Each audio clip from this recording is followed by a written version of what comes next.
All right, guys, we potentially have a 170-inch 8 here we're going to go after. And when you go off the historical data like I do, they will tell you where to kill him. Today we're going to talk about the historical data, where I might kill him, some different stand sites, different strategies for different times of the year. You guys have seen this work in the past, and if you have any questions, feel free to reach out to me.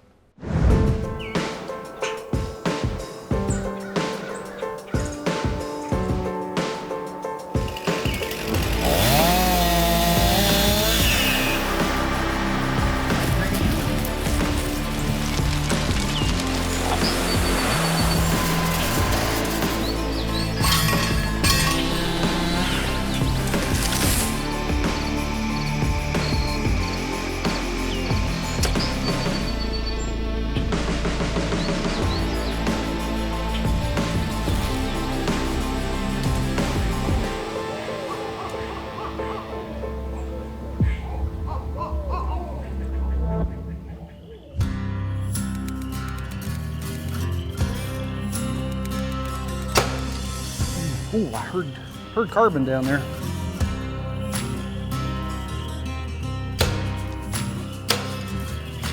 If you can beat that rye, I'd like to see that. I got two I'd like to have back though. You're just lucky I'm getting my strings fixed. We got some little wind drift. I'm aiming like over here. Stacking. That is stacking right there. What the heck?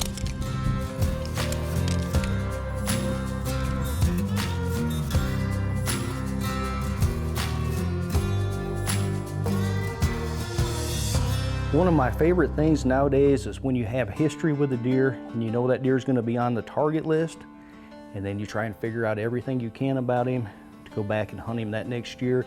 Then when you're successful, that is my favorite thing in hunting right now, at my age and deer I've killed and stuff. So this JN8 is no different.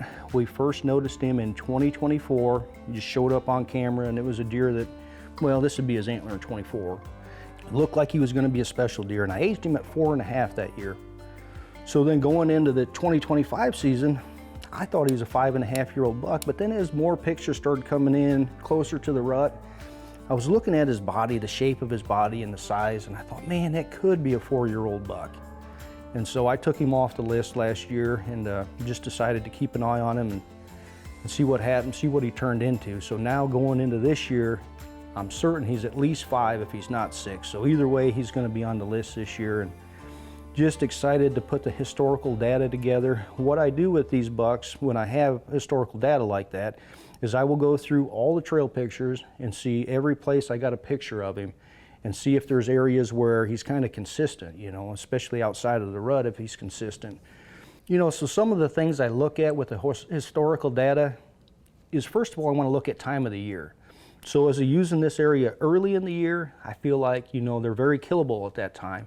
Or are all these pictures during the rut? The only time you got him was during the rut, and that's more just haphazard, random, I would say.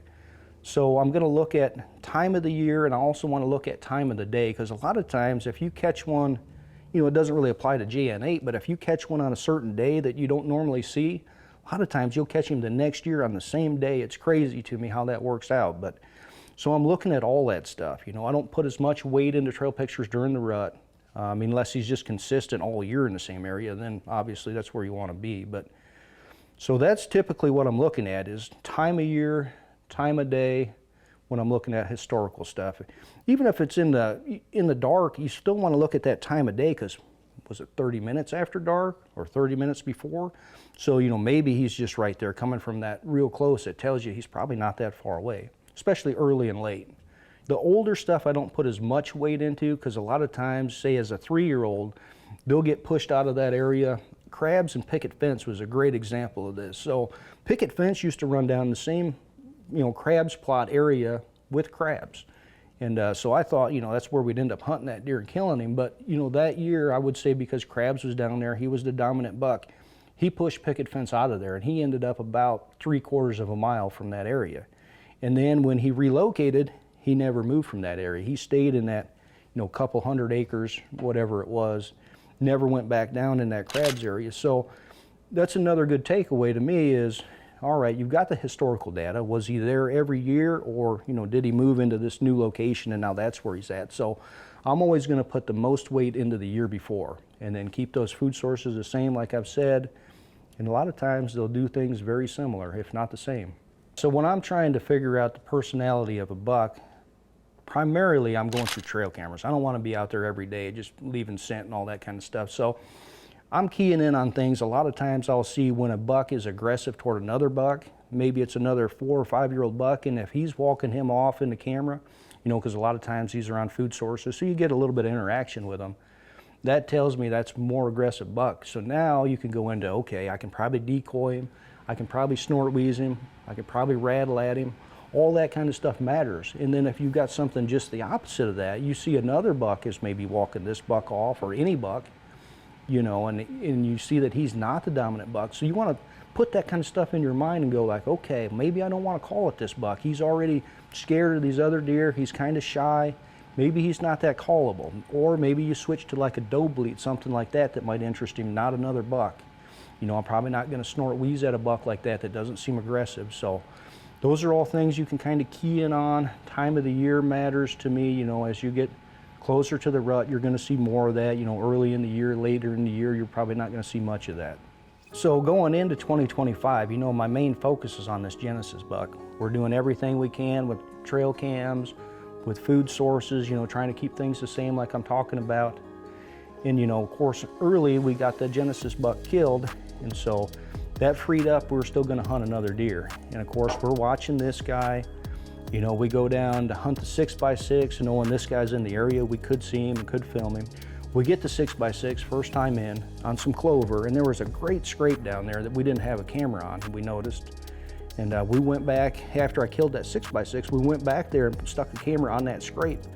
And what I learned was this guy was using that scrape and that clover in the mornings a lot, headed back to cover. So that told me where he was bedding, at least at that time. That was mainly November, halfway through December. He was using that a lot. So that really helps me, it tells me where he's bedding or where he wants to bed a lot outside of the rut. You kind of throw that stuff out the window during the rut because they're going to be where the does are, maybe bedded with a doe or, around the doe pockets.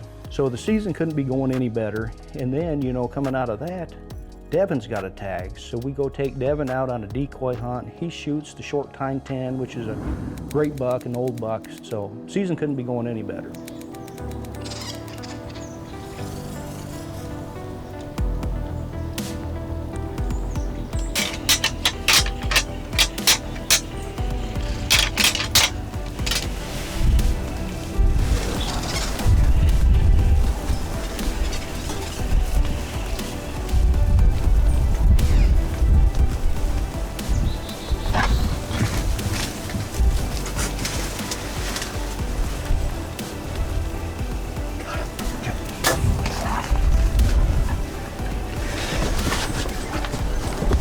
What?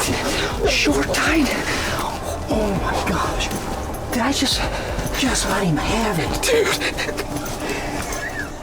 dude? So coming out of that, we have to look back to like the Genesis buck's a great example of, bucks we took out of the area and they just keep pulling in tighter and tighter. Now they're the dominant buck there.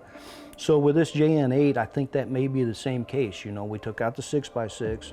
Devin got the most aggressive buck in there, which was that short time 10. So that could be very key to keeping him right there close to home. So now he may be the dominant buck in there next year. And when you get that situation where they are the man in the area, watch out, because you're going to see them early and often, and it's just a lot of fun hunting them because you see them quite often. Of course, if you're bow hunting, you still got to get them 20, 30 yards. But so that could be key this year, just like the Genesis hunt, it was key getting him in there more and more.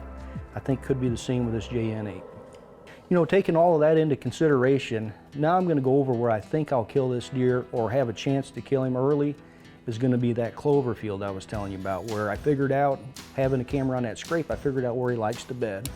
So that same clover field, I feel like we can catch him on that in the morning, or maybe, if he's moving during daylight in the evening, maybe we can catch him coming back the other way, or just utilizing the clover field there. There's some other spots I think we could catch him. If we don't get him killed early on that clover, then I've got some really good rut funnels I think we could catch him on. One of them would be the Wolverine stand. If you guys remember that spot, it's a Great connector, connects big cover to the east, big cover to the west, and now this is just the corridor connector that goes between. And so I think that's a great spot to catch him. There's another tree stand down there and that same connector that would just be for a different wind direction. Be farther to the east, and I feel like we could catch him there too. I mean, it's centrally located, like what we like. As far as the area he's using, it seems to be kind of in the center of that. And then getting into late season, you know, now, I would think I would kill him right where we filmed him with Joe. That's why he's the JN8. You know, in 2024, we filmed him right there on food. We had corn that year, to be corn again this year. So that's another good takeaway. So went corn, beans, and back to corn. So now that that's corn, if we don't get him early, we don't get him in the rut, I feel like late season, he's gonna be on food right there. I'd be surprised if he wasn't. I think we've got a great chance to kill this buck. We'll just see how it plays out this fall. You know, so with this deer, the size this 8 could be with these brow tines and whatever, this could be a 170-inch 8-point, which I don't have anything close to that as an 8, you know, maybe some mid-50s stuff. So this could be a potential real shocker for me if I can kill a deer like that. And you know, taking all this stuff into account, doing all the things that I do to the farms, all the attention to detail, you know, having your stands in the right spot, making sure you trim your lanes properly. Like, I won't leave one limb that's in the way just because it's hard to get to. I'll cut that limb. So all that kind of stuff that you can do, all that attention to detail matters at the end of the day. So, I mean, you guys have seen this work out, but you know, picket fence was the same thing, Loch Ness, Genesis, you know, all these kind of bucks. It's just a lot of fun when you get this history and you get to go after them like that. So if you got any questions, anything that I can help you with, you know, related to historical data, hunting a particular buck, reach out to me and I'll be glad to get back to you. So thanks again for watching, guys.